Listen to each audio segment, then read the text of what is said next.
See, I just talked you into moving down. Yeah, I know. I am Dustin Kuck, the co-host of the Here We Go Brownies podcast. So the Here We Go Brownies podcast was started by my co-host, Allie, about 6 years ago. And then one day I just happened to, during COVID, like everybody else, was stuck in their homes looking for content and media.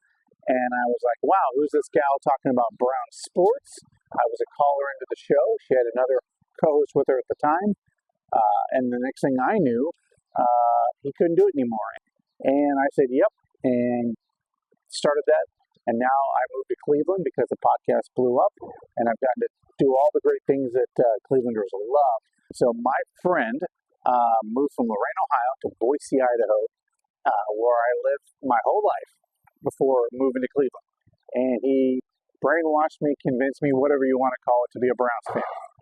Takes me over to his house. He shows me Bertie Kosar posters, all these amazing things. I'm like, who are these guys? And so you want to be good friends with them. So he brainwashed me to be a Browns fan, eventually an Indians fans and a Cavs fan. So I took it all in.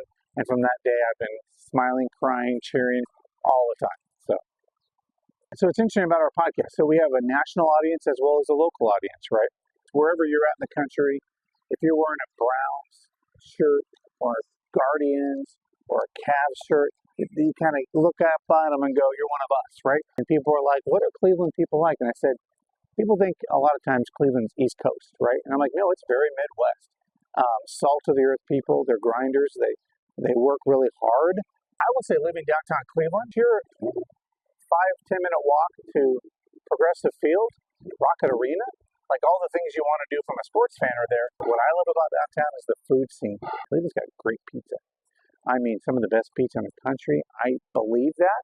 So I found you guys, Ken Carmen also kind of shown it on their show, and Anthony. I like the flag.